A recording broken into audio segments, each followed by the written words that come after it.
The shotgun blast shattered the midnight quiet like God's own thunder, pellets ripping through the screen door of the old farmhouse as if it were paper.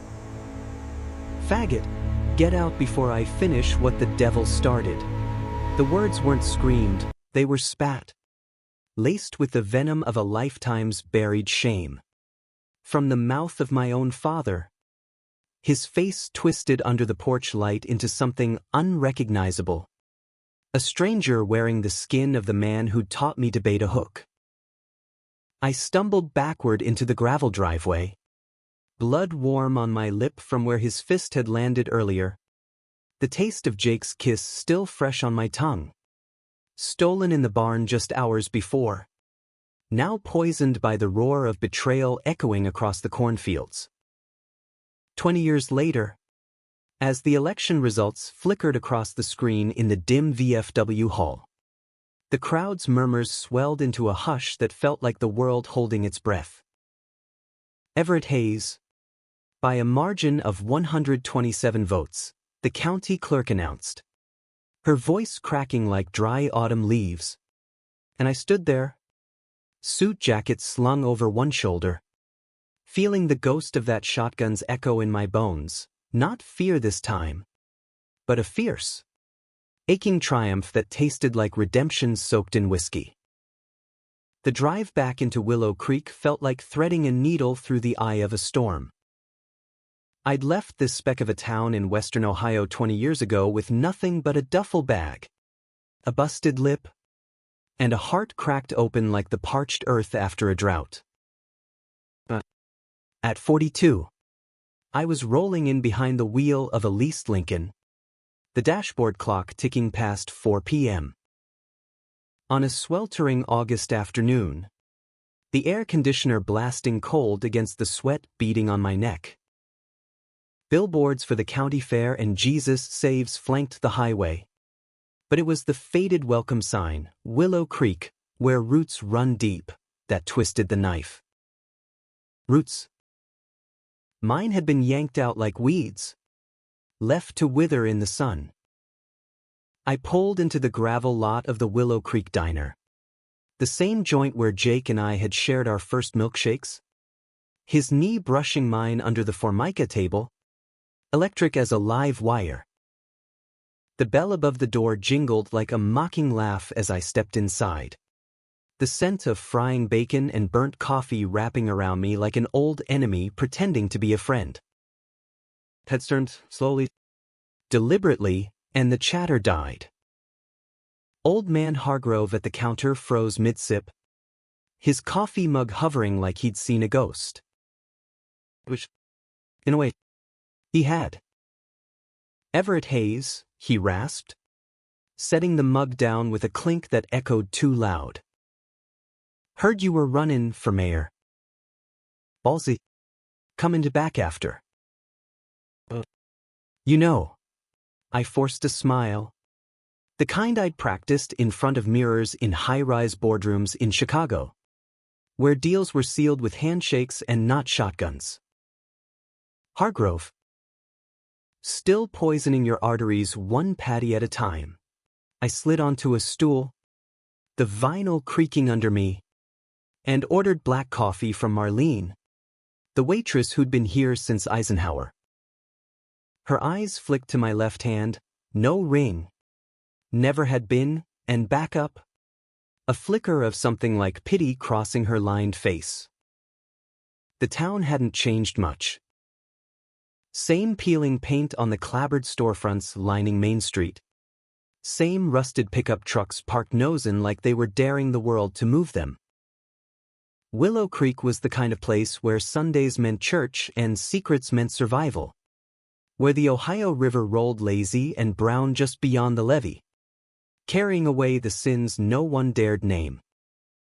I'd grown up here, son of a Baptist deacon and a schoolteacher who baked apple pies for the bake sale but turned a blind eye to the bruises her husband left on her sons. The older one, always the fixer, the one who mended fences and hid the family's fractures.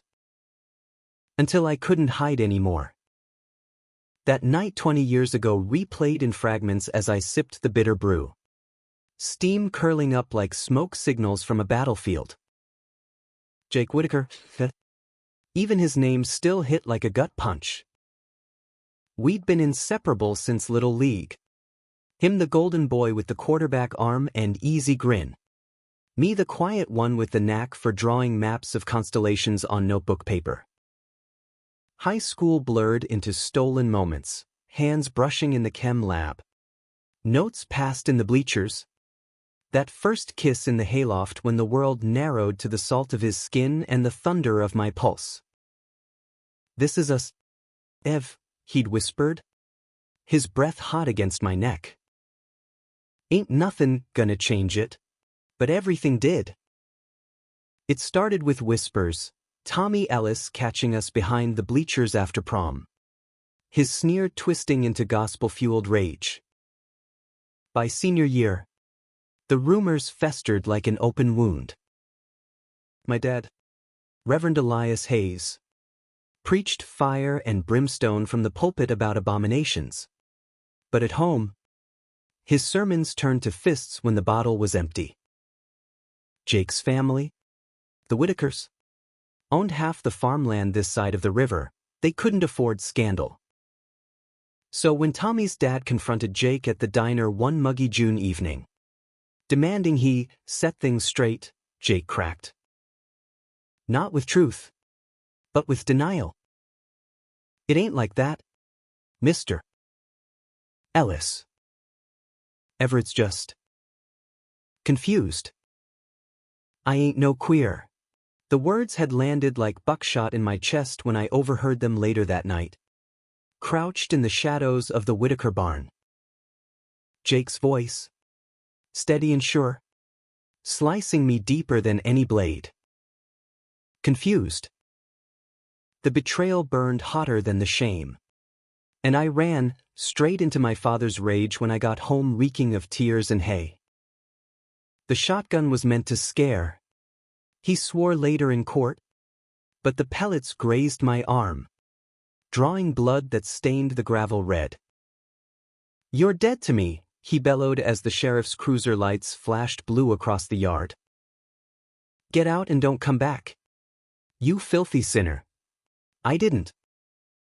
I hitched to Cleveland that same night, then scraped together a scholarship to Ohio State, burying myself in poli-sci textbooks and anonymous hookups in Columbus dive bars.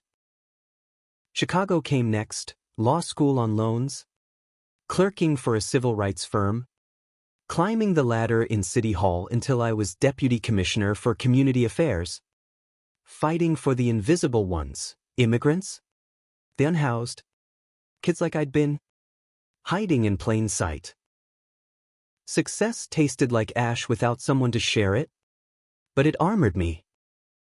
And now, I was back to claim the mayor's seat from old Harlan Thorpe, the fossil who'd ruled Willow Creek like a fiefdom for 3 decades, blocking every whisper of progress with his Bible-thumping vetoes. Marlene slid a check across the counter, $4.75, same as always, and leaned in, her voice low. "Folks are talking, Everett, about you and back then. Thorpe's camp is digging up dirt. You sure you want to stir this pot?" I met her gaze, the coffee grounding me like roots I thought I'd lost. "Stir it, Marlene? I'm gonna boil it dry and start over." As I tossed a 10 on the counter and stepped out into the humid haze, the sun dipping low over the steeples, I felt the pull of unfinished business. Jake lived here still? Last I'd heard, right? 2 kids, running the family feed store. The thought of seeing him again twisted something deep in my gut, equal parts dread and a foolish spark of what-ifs. But this wasn't about him. Not anymore. This was about the boy who'd run, coming back as the man who'd rewrite the map. The campaign kicked off that week with a town hall in the high school gym. the same echoing space where Jake and I had dodged dodgeballs and dreams. I stood at the podium, sweat trickling down my spine under the unforgiving fluorescence, facing a sea of skeptical faces, farmers in John Deere caps, church ladies clutching purses like shields, kids scrolling TikTok on the bleachers. Thorpe lumbered up first, his paunch straining against his polyester tie, jowls quivering as he gripped the mic. Willow Creek's a God-fearing town. Folks, we don't need some big city lawyer coming in with his fancy ideas, tearing at the fabric of our values. Progress? That's code for perversion. The room murmured agreement. A low rumble like distant thunder. My turn. I stepped forward, heart hammering, and let the words flow, not rehearsed zingers, but raw truth, the kind that had festered too long. 20 years ago, this town drove me out. Not with pitchforks, but with whispers and threats that cut deeper than any blade. I was 17, in love for the first time, and for that, my own father pulled a gun on me. Willow Creek didn't just break my arm that night, it broke its soul. We're bleeding families, losing kids to opioids and despair because we're too scared to face what makes us human. Love? In all its messy forms. Gasps rippled through the crowd. A woman in the back crossed herself. A teen boy in the front row met my eyes, his own wide with something like recognition. Thorpe sputtered, red-faced, but I pressed on, painting visions of community centers for LGBTQ youth, economic grants for sustainable farming, bridges over the divides we'd built ourselves. When the Q&A hit, the questions came sharp. You plannin' to fly the rainbow flag over town hall? One grizzled vet barked. Damn right, I shot back. Right next to Old Glory? Because freedom ain't selective. As the lights dimmed and folks filed out, murmuring, a hand clamped my shoulder. And there he was, Jake Whitaker. Broader now. Lines etched around those green eyes that had once been my whole sky.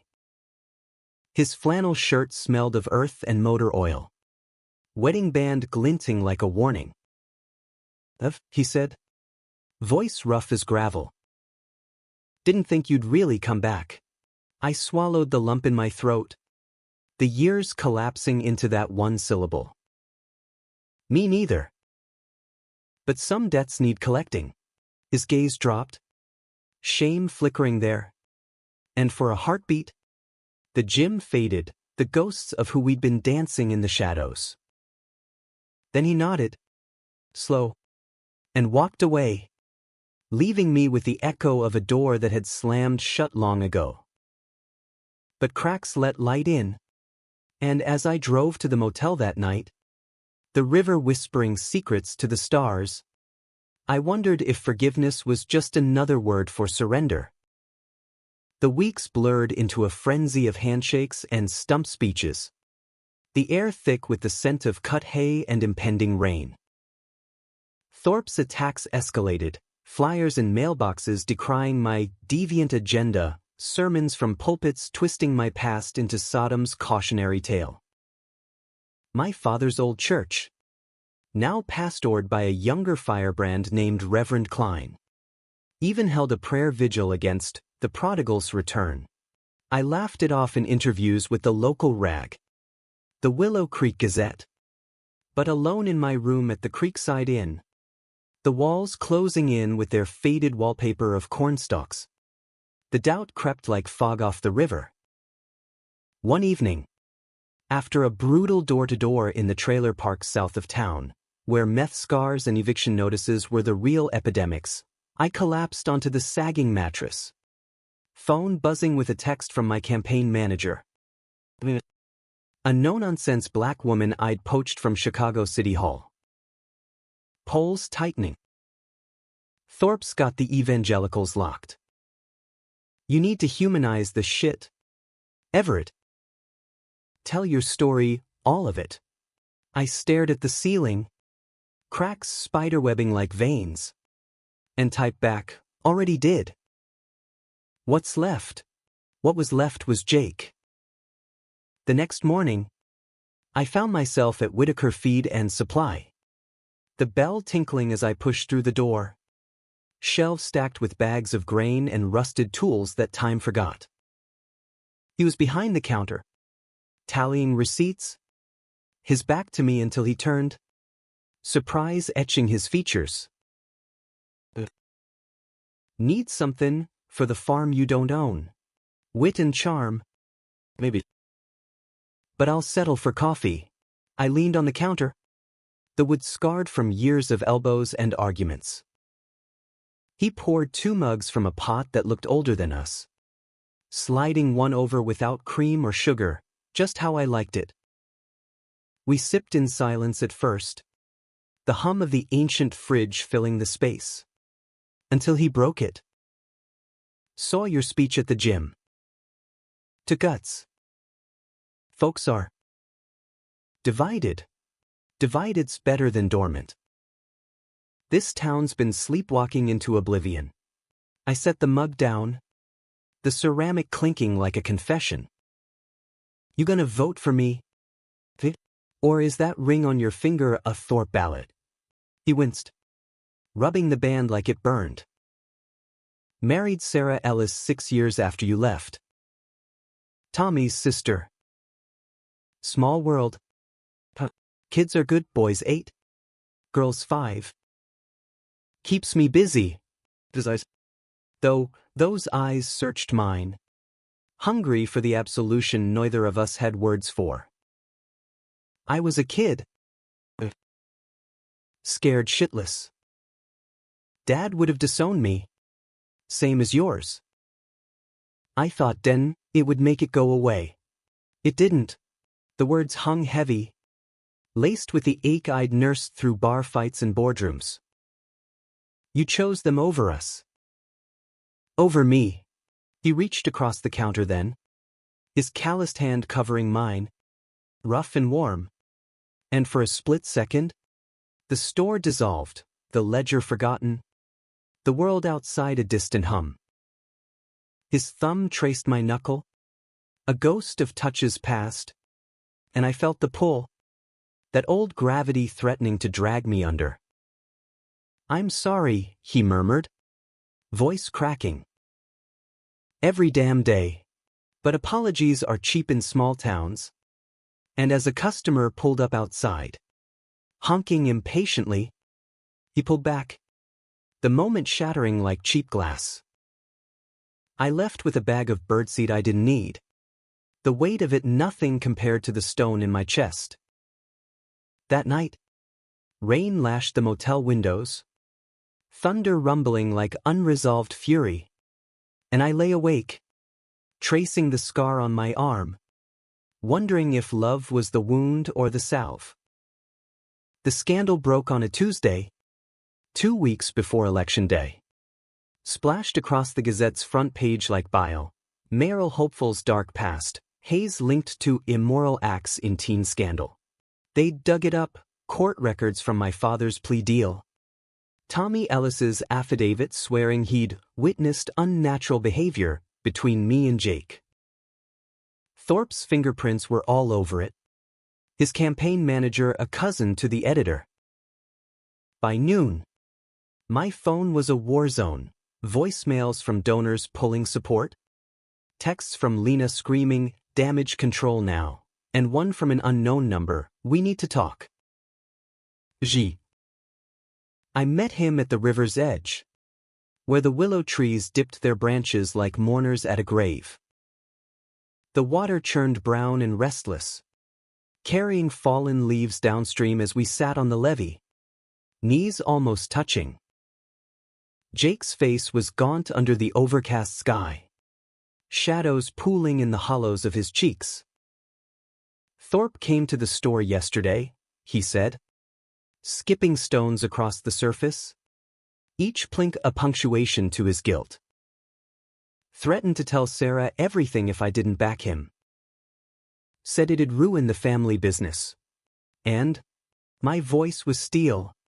But inside, the boy who'd loved him screamed for mercy. He skipped another stone, 4 bounces. A lifetime ago we'd competed like that, and met my eyes. I told him to go to hell. Then I told Sarah. Everything.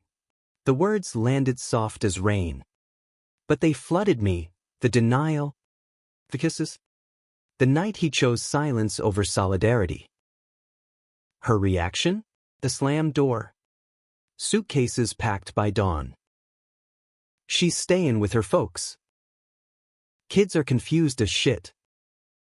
But if I couldn't let them use us against you. Not again. The word hung between us, fragile as a spider's thread. I wanted to hate him, but for years, letting it fuel every late-night rage, every anonymous grinder swipe that left me hollow. But here, with the river murmuring absolutions and the wind tugging at our collars, hate felt like a luxury I couldn't afford. Why now? After all this time, why burn your life down for a ghost? Because you're not a ghost. You're the only real thing I ever had. Turn to me then. Hand finding mine again. Deliberate this time. Fingers lacing like they remembered the way. The touch ignited something primal. A spark jumping to flame. And before I could think, I was leaning in. Our lips meeting in a kiss that tasted of regret and river mud. Tentative at first, then desperate. Years pouring out in the press of mouths and the scrape of stubble. His free hand cupped my jaw, thumb brushing the scar. And I broke only when breath became a necessity. Foreheads resting together, breaths mingling in the damp air. This doesn't fix it, I whispered, voice raw. The town's tearing itself apart because of me. No. Because of them. And maybe it's time we stopped running. We sat there until dusk bled into night, talking in circles, about the kids he'd coached through their confusion, the wife who'd maybe forgive or maybe not, the man I'd become without him.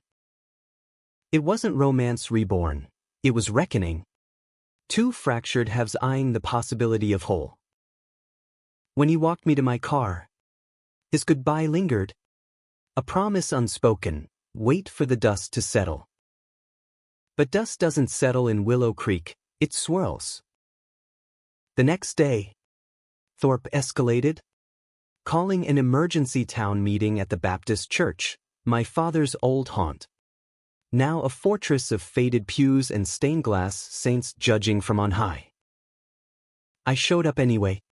Lena at my side, her presence a shield of unapologetic strength. The sanctuary was packed, air thick with potluck casseroles and pious sweat. Reverend Klein at the pulpit thundering about Satan's foothold in our elections. Thorpe stood beside him, smug as a cat with cream, gesturing to a projector screen flickering with blurred photos, me and Jake, young and careless, arms slung around shoulders in a yearbook snap twisted to imply sin. Brothers and sisters, Thorpe boomed. This man's not just a threat to our jobs and schools, he's a threat to our souls. Driven out once for good reason, now slinking back to lead our lambs astray. The applause was thunderous, fists pumping like a revival tent. But I saw the cracks, the widow Jenkins dabbing her eyes, remembering her own gay son lost to Chicago's shadows, the cluster of high schoolers in the back, whispering about ally marches they'd seen on their feeds. When Klein yielded the mic, begrudgingly, after Lena's glare-promised lawsuits, I climbed the steps, heart pounding like a war drum. No notes, no script, just me, stripped bare. My name is Everett Hayes, I began, voice steady despite the tremor in my hands. And 20 years ago, this town, this church, taught me what fear looks like when it wears a holy mask. My father stood right here, preaching love on Sundays and wielding hate at home. He pulled a gun on his own son for daring to love another boy. That boy? Jake Whitaker. Sitting in the back row right now. The husband. Father. A man who chose truth over silence this week. We were kids, fumbling through feelings the world said were wrong. And for that, I was exiled. Murmurs swelled, eyes darting to Jake, who sat ramrod straight, Sarah absent but her absence a silent vote. I pressed on, weaving the personal into the communal. Willow Creek. We've lost too much to this poison. Farms foreclosing because we're too stubborn for green tech. Kids dropping out because there's no safe space to be who they are. My platform isn't about flags or parades, it's about jobs that last. Schools that heal. A town where no father ever has to choose between his God and his child. Thorpe interrupted, sputtering about recruiting, but the room shifted. A hand rose, Old Man Hargrove. Of all people. Everett. Your pa. He was a good man. Broken by his own demons. But you're fightin' yours out loud. That's something. Scattered claps followed. Tentative. Then building as others chimed in. A nurse decrying healthcare deserts. A teacher begging for arts funding. By the end, Thorpe slunk out red-faced. Klein's benediction ringing hollow. Said, under a sky spitting fat raindrops, Jake waited by my car, umbrella in hand. You were magnificent, he said, pulling me close, the rain drumming a rhythm on the nylon. We kissed again, slower this time, the world narrowing to the warmth of his chest against mine, the promise of tomorrows uncharted. But as lightning cracked overhead, illuminating the steeple like a warning, I pulled back. This is just the start. The town's not ready for us, not yet. He nodded, eyes fierce. Then we'll make it ready. Driving back to the motel, wipers slashing through the downpour. I felt the weight lift. Just a fraction. Betrayal had scarred me. But forgiveness? It was the scar tissue strengthening the skin. Election night loomed like a guillotine. The VFW hall transformed into a battleground of folding tables and crepe paper banners. My supporters trickled in, Lena with her clipboard army, a ragtag coalition of young families, queer transplants who'd heard whispers of change, and a surprising smattering of old-timers like Hargrove, nursing beers and grudging nods. Jake arrived late, alone, sliding into a seat beside me with a squeeze of my hand under the table, solid, secret, a lifeline in the chaos. The returns came in waves, precincts from the evangelical strongholds bleeding red for Thorpe. But the trailer parks and river bottoms flipping blue. Narrow margins stacking like cordwood. Tension coiled tight, Lena paced, muttering prayers to saints she'd never met. At 10:47 p.m., with 92% in, the screen froze on a tie, dead even. 1,247 apiece. The room held its breath. A collective inhale that stretched eternal. Then the final box from the east side, mostly farms. Jake's people tipped it. Everett Hayes. By 127 votes. The hall erupted. Cheers crashing over me like the river in flood. Lena bear hugged me. Hargrove clapped my back with a gruff, damn fine, son, and Jake pulled me into the alcove by the kitchen, his kiss fierce and claiming, tasting of victory and vulnerability. Mayor Hayes, he whispered against my lips. Sounds right, but triumph soured fast. As confetti rained and cameras flashed, a shadow loomed, Reverend Klein, flanked by Thorpe's sour-faced lackeys, shoving a petition under my nose. Recount, he demanded, voice oily with defeat. Irregularities in the youth vote. Those kids from the college outreach, half weren't even residents. My blood ran cold. The youth vote, a dozen queer college kids from Oberlin I'd bussed in for early voting. Allies who'd driven hours to stand with me. Legal? Barely. Under Ohio's absentee rules. But in Willow Creek, it was blood in the water. Thorpe crowed from the sidelines, rallying the holdouts. Fraud. This ain't democracy, it's deception. The hall fractured, cheers turning to shouts. Fists balling as old divides reignited. Jake stepped forward, voice booming over the din. Enough. I vouched for every one of those kids. They're Willow Creek born. Just like us, scattered but not forgotten. You want a recount? Fine. But you'll find the same truth. Everett's the man for this town. Klein sneered. But the crowd wavered. Hargrove's bellow cutting through. Let the boy lead. Reverend. God's got bigger fish. The petition faltered. Signatures trickling to a halt. And by midnight, Thorpe conceded with a limp handshake and eyes like daggers.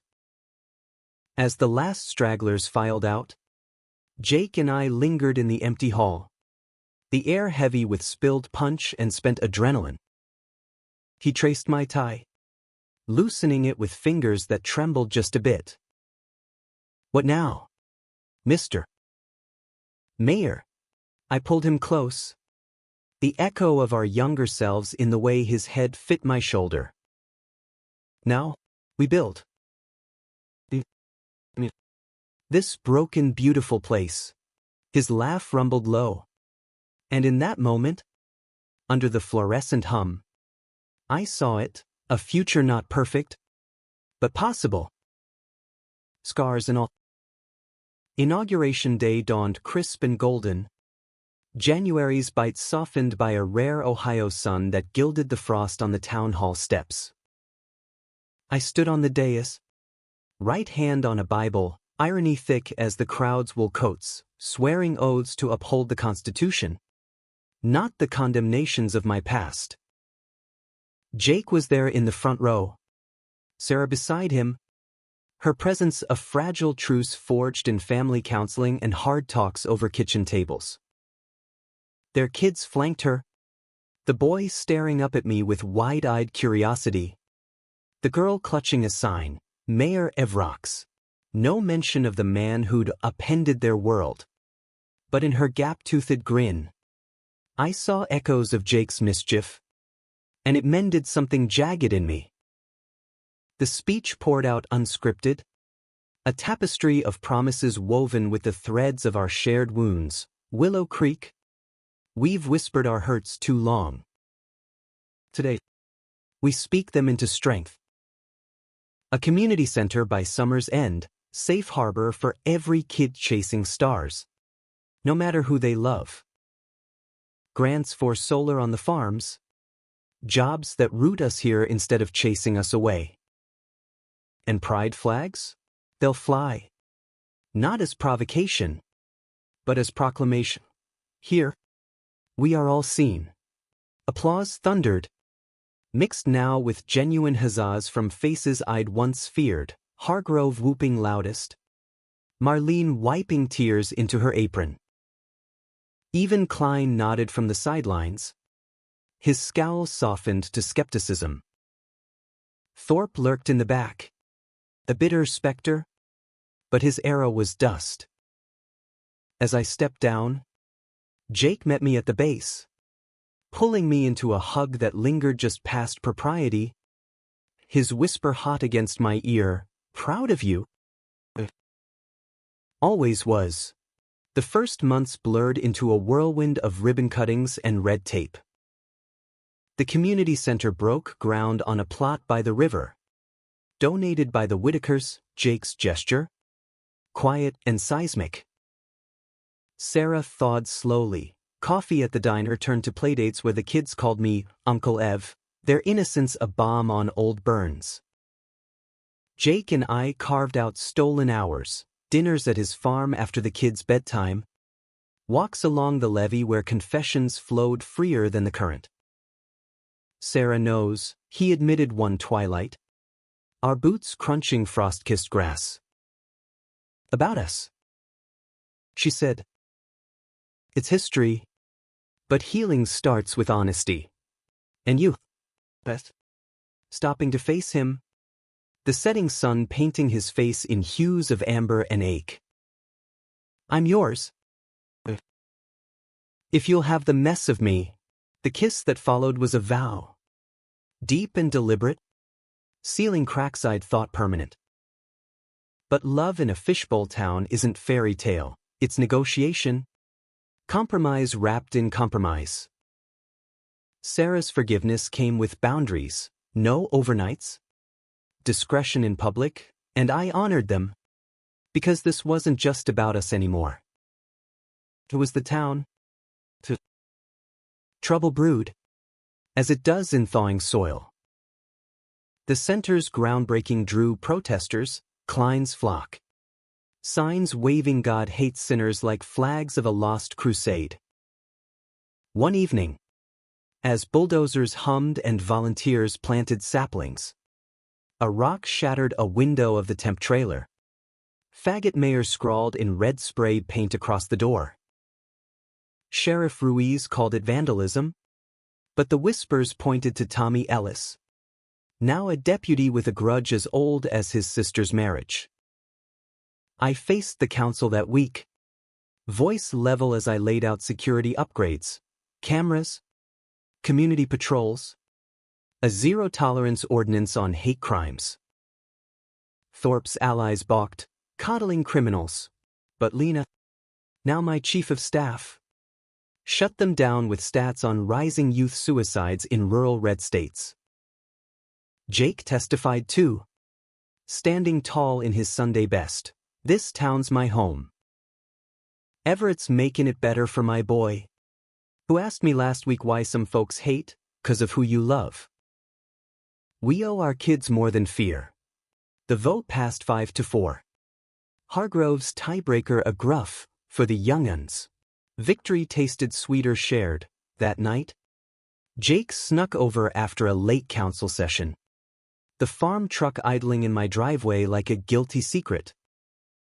We made love in the guest room, slow, reverent, mapping scars with lips and whispers. His body familiar yet new, marked by time and fatherhood. I love you, he breathed into the dark. And I believed him. Because love isn't absence of betrayal, it's choosing, every dawn, to rebuild. Spring unfurled green and forgiving, the center's frame rising like hope made manifest. I threw myself into it, fundraisers in Cleveland drawing queer philanthropists with deep pockets, workshops on allyship packing the VFW.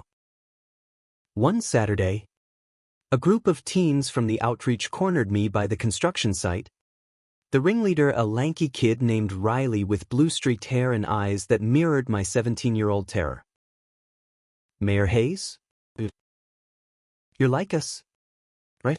Out and proud. I crouched to his level, gravel biting my knees. Wasn't always proud. Riley. Took getting chased out to learn standing tall. But yeah, I'm gay. And this place? It's yours now. His hug was fierce. Bony arms clinging like a lifeline. And as the group chattered plans for the first Pride picnic, I texted Jake, just saved a kid from my ghosts. Dinner? He replied instant, your place. Kids at grandma's. Bring the wine. That night, over spaghetti from a jar and candlelight flickering on repurposed crates. We talked futures, not just stolen moments, but woven lives. Sarah and I were separate and amicable, he said, swirling Merlot in a jelly jar glass. Counselor's idea. Gives us space to figure. This. He gestured between us. Tentative smile blooming. If you're game. My heart stuttered. Joy laced with caution. This town's barely past the rock-throwing phase. You sure? He set the glass down, leaning across the table to cup my face. Sure as the river runs. I lost you once to fear. Won't again.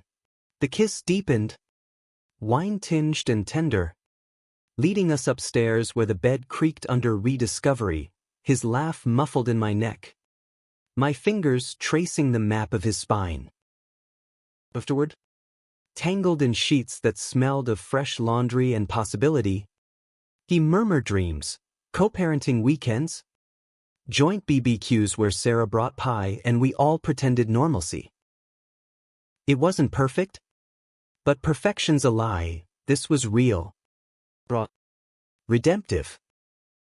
Yet shadows lingered. Tommy Ellis's grudge festered. Anonymous tips to the Gazette hinted at mayoral favoritism in the Whitaker land donation. Thorpe fanned the flames from his real estate office. Whispers of a recall petition circulating like flu in flu season. One muggy June evening, as fireflies danced over the center's half-built walls, Klein approached me at the sight, Bible tucked under arm like a shield. Mr. Hayes, Everett, I've prayed on this. Your words at the hall. They stuck.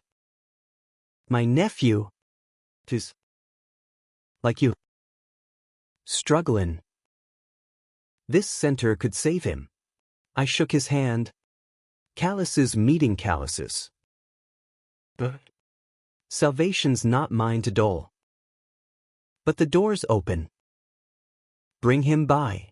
He nodded, walking away lighter, and I wondered if grace was contagious.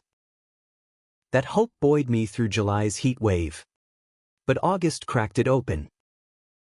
Jake and I had fallen into rhythm, mornings with coffee on his porch before the kids woke, evenings with me drafting budgets while he tinkered in the garage. Sarah's visits grew warmer. Her, "How's the mayor?" laced with genuine curiosity. But one dawn, as cicadas screamed the humidity, my phone shattered the quiet. Lena, voice edged in panic.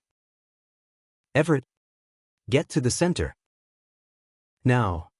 The flames clawed skyward like vengeful spirits, devouring the center's skeleton in a roar of orange and black.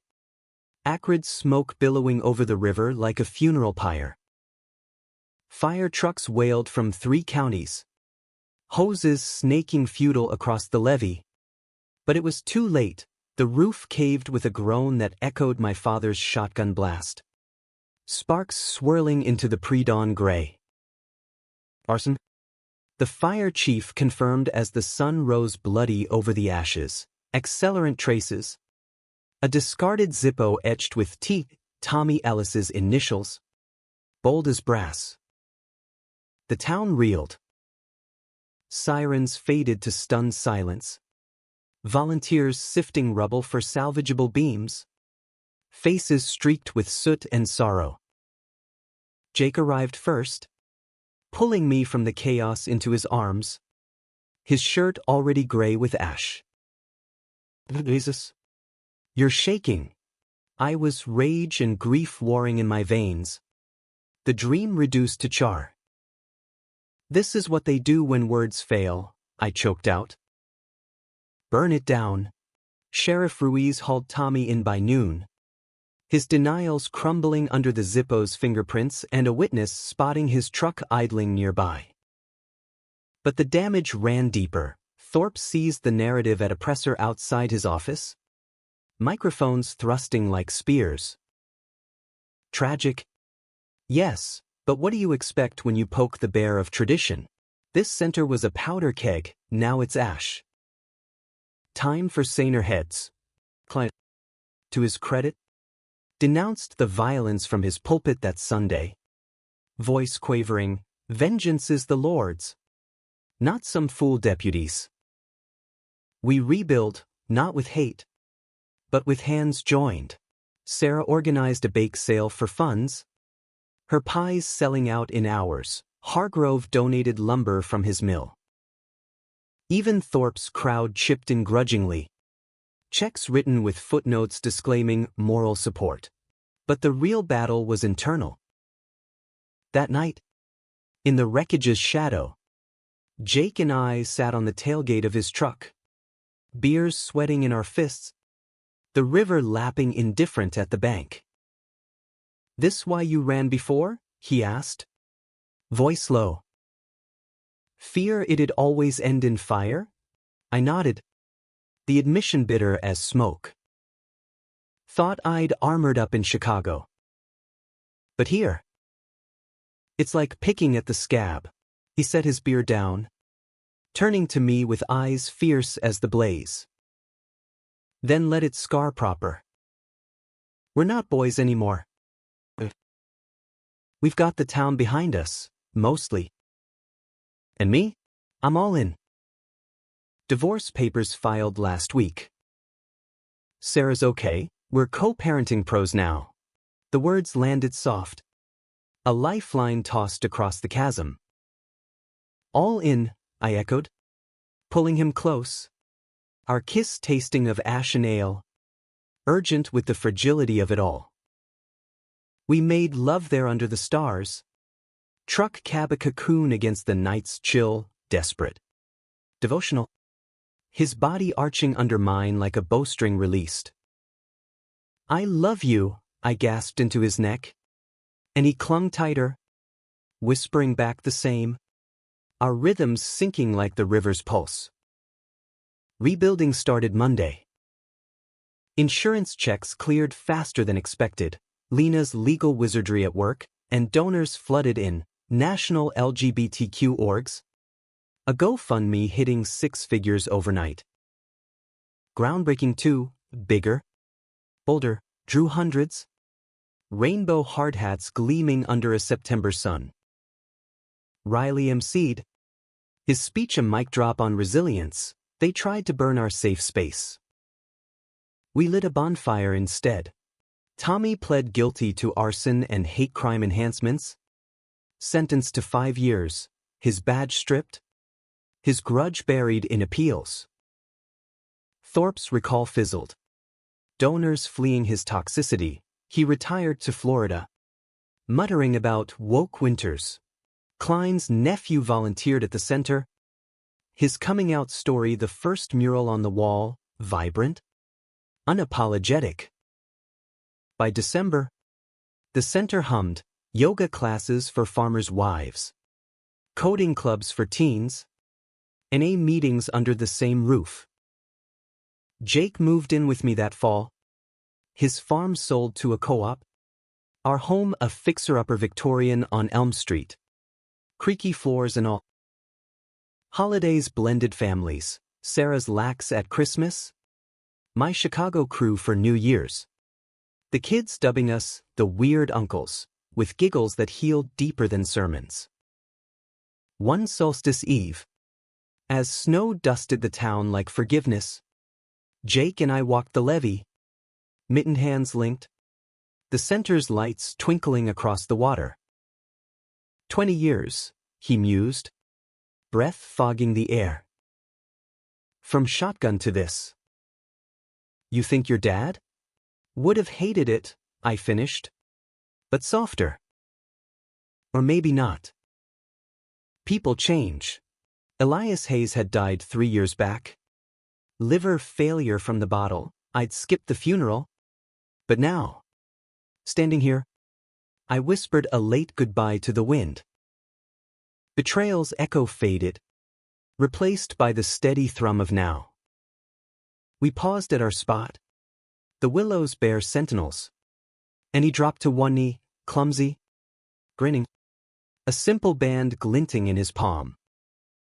Everett Hayes, mayor of my heart, marry me? Make this official? Small town style. Laughter bubbled up. Tears hot on my cheeks. Yes. The kiss sealed it. River singing approval.